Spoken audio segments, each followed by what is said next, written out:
ग्वालियर में अपराध और अपराधी शायद अब पुलिस के भय से मुक्त हो चुके हैं। शायद यही वजह है कि शहर में अब शराब, गांजा, अफीम और सट्टे का कारोबार खुलेआम चलने लगा है और पुलिस है कि आंखें बंद कर बैठी है। ऐसे कई वीडियो अब तक सामने आ चुके हैं जिनमें लोग सट्टा पर्चियों से वसूली करते हैं तो कहीं अवैध रूप से शराब बिक्री करते दिखाई दिए हैं, लेकिन पुलिस कार्रवाई करने में दिलचस्पी नहीं रखती। कुछ ऐसा ही हाल ग्वालियर के हजीरा थाना क्षेत्र का है। यहाँ सट्टा माफिया से लेकर नशा माफिया तक सक्रिय है। धड़ल्ले से अवैध शराब बिक रही है, गांजा, अफीम जैसे मादक पदार्थ की बिक्री अवैध रूप से चल रही है और अब 2 ऐसे वीडियो भी सामने आए हैं जिनमें सट्टा माफिया पर्ची के जरिए रकम का लेन देन करते दिखाई दिए। इन हालातों से स्थानीय लोग भी अब परेशान हो चुके हैं, क्योंकि ना तो जिले के पुलिस कप्तान कोई सख्ती दिखा रहे हैं और ना ही थाना प्रभारी कोई कार्रवाई कर कदम उठा रहे हैं। इस पूरे मामले को लेकर ग्वालियर आईजी अरविंद सक्सेना का कहना है कि ग्वालियर एसएसपी द्वारा अभियान की तरह नारकोटिक्स के अंतर्गत आने वाले नशीले पदार्थों के खिलाफ लगातार कार्रवाई की जा रही है और उनके परिणाम भी सामने आए हैं। रही बात सट्टा कारोबार की, तो आईपीएल का सीजन चल रहा है। इस बीच कुछ बड़ी कार्रवाई की गई है, लेकिन फिर भी इसके प्रति सतत क्रियाशील रहने की आवश्यकता है। साथ ही सभी थाना क्षेत्रों के प्रभारियों को भी निर्देशित किया गया है कि उनके क्षेत्र में अगर कहीं भी ऑनलाइन सट्टा कारोबार चल रहा है तो उस पर कार्यवाही करें और अपना सूचना संकलन तंत्र मजबूत करें। आजकल देखने में आ रहा है कि सट्टे का लेन देन भी ऑनलाइन हो गया है। ऐसे में उन्हें स्पॉट करना, रेड करना और सबूतों के साथ कार्यवाही को अंजाम देना काफी चुनौती भरा हो चुका है। फिर भी पुलिस कार्रवाई कर रही है। जहां तक सवाल नशे के कारोबार का है तो उसके संबंध में भी समय समय पर सूचनाएं प्राप्त होती हैं और उन पर कार्रवाई भी की जाती है। खासकर ग्वालियर और शिवपुरी में इस तरह के मामले ज्यादा देखने को मिलते हैं। कई बार इनका पता लगाकर कार्रवाई होती है। इसके लिए आदतन अपराधियों पर भी नजर रखी जाती है, लेकिन पुलिस प्रयास कर रही है कि अब इनकी जड़ तक पहुंचकर कार्रवाई की जाए।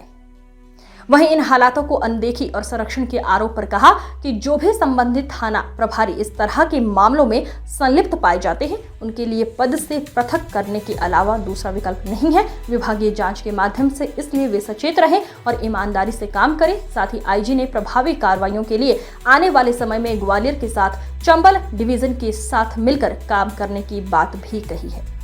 लगातार ग्वालियर पुलिस मादक पदार्थ और सटोरी पर कार्रवाई कर रही है। किस तरीके से पूरी कार्रवाई रहेगी, क्योंकि लगातार अब वीडियो सामने आ रहे हैं कि कुछ लोग सट्टा चला रहे हैं, थाना क्षेत्रों में थाना प्रभारी के पता भी नहीं चल पा रहा है। देखिए, इसमें एसएसपी ग्वालियर के स्तर पर जो मादक पदार्थ हैं, इसको हम नारकोटिक्स एंड साइकोट्रोपिक सब्सटेंस भी कहते हैं, इसके विरुद्ध प्रभावी कार्रवाइयाँ की गई हैं और काफ़ी अच्छे अचीवमेंट्स इनकी क्वांटिटीज़ को जब्त करने में हमको मिले हैं।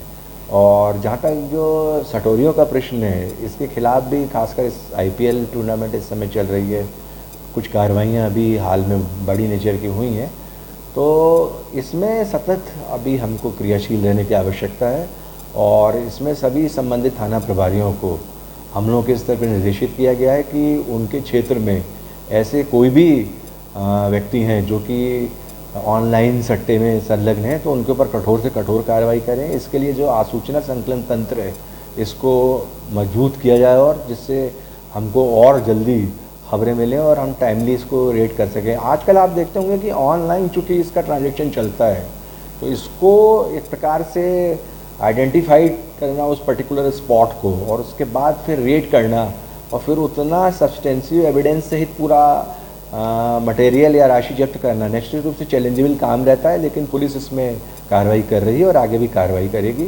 जहाँ तक मादक पदार्थों के सवाल है और जो नारकोटिक्स और साइकोट्रोपिक सब्सटेंस है उनका सवाल है, तो उसमें भी पुलिस ने कार्रवाइयाँ की हैं और इसमें समय समय पर सूचनाएँ आती हैं, क्योंकि निश्चित रूप से ये जो एरिया है विशेषकर ग्वालियर और शिवपुरी, इसमें इस प्रकार के जो क्रय विक्रय का हमको निश्चित रूप से सूचनाओं का संकलन आता है और इस पर हम निश्चित रूप से एक्ट करते हैं। तो इसमें ये भी देखा गया कि हैबिचुअल जो ऑफेंडर्स हैं, जो आदतन अपराधी हैं, उन पर तो निगाह रखी जा रही है, बल्कि कोशिश ये की जा रही है कि हम ग्रास रूट लेवल तक पहुँचें, मतलब जो सप्लाई करने वाला सोर्स। क्या नाम है आपका? प्रवीण। प्रवीण जी, लगातार ग्वालियर पुलिस अवैध मादक पदार्थ, हथियार की कार्रवाई करती है, लेकिन ग्वालियर शहर में लगातार देखा जाता है कि युवा पीढ़ी है जो नशे के कारोबारों में आगे लिप्त हो गए हैं।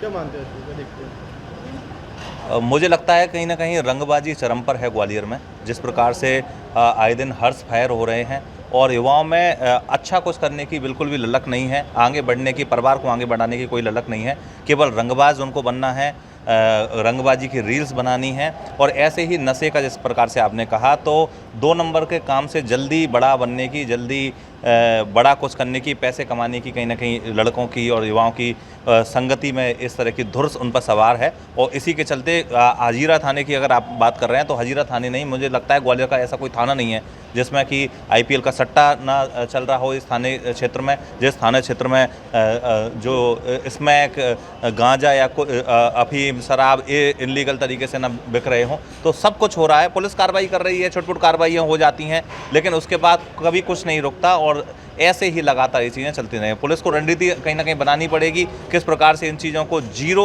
ऑपरेशन ऑल आउट इन चीज़ों के लिए कैसे चलाना पड़ेगा, ये कहीं ना कहीं पुलिस को सोचना है।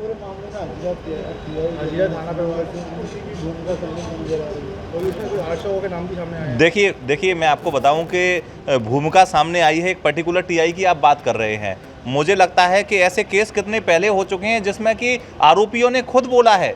हमने एक सेक्स रैकेट पकड़ते हुए पिछले दिनों सिटी सेंटर इलाके में देखा था, तो आरोपी खुद बोल रहे थे कि पैसा जाता है और उसके बाद इनको हटाना पड़ा था उपेंद्र शाही जी को। तो ऐसा नहीं है कि नहीं है, वो कहानी क्या है, सब जगह सब तरह की स्थितियां हैं, एक जगह नहीं, कहीं ना कहीं अंदर खाने सिस्टम में ही झोल है, इसीलिए कहीं ना कहीं लोग बेखौफ हैं। तो थाना प्रभारी है, उनको पता नहीं होता कि क्षेत्र में क्या चल रहा है, गतिविधियाँ नहीं होती, थाना प्रभारी की जिम्मेदारी बनती है। जिम्मेदारी तो है, अगर जिम्मेदार इतनी अपनी जिम्मेदारी निभा रहे होते तो शायद इस तरह की घटना ही नहीं होती। जिम्मेदारी तो कहीं ना कहीं कुर्सी गर्म कर रहे हैं केवल। अभी हालांकि वीडियो वायरल हुआ, लगातार युवक है कट्टा लेते हुए नजर आ रहा है, तो कहीं ना कहीं ये कुछ निचले स्तर के अधिकारी भी से मिले होते हैं। मैं कहूँगा कि कहीं ना कहीं सबकी मिली भगत है और हर साख पर उल्लू बैठा है, इसीलिए गुलिस्ता का कहीं ना कहीं क्या अंजाम होगा ये हम लोग सब उसके लिए चिंतित हैं। लेकिन कहीं ना कहीं सिस्टम की सफाई और सिस्टम को परेशान हो जाते हैं, कभी क्षेत्रवासी परेशान रहते हैं। क्षेत्रवासी परेशान क्यों नहीं रहेंगे? एक बार बताइए, 50 लोगों की एक गली है जिसमें 50 परिवार हैं, एक व्यक्ति उसमें गांजा बेच रहा है, तो 49 तो परेशानी है ना। अब 49 कुछ क्यों नहीं कर पा रहे? क्योंकि संरक्षण है लोगों का, जिनको कहीं ना कहीं उनको उखाड़ के फेंकना चाहिए उस घर को, वो खुद संरक्षण कर रहे हैं उसको, और उसी के सहमे कहीं ना कहीं उनको है कि पैसा पहुंच जाता है और काम होते रहते हैं।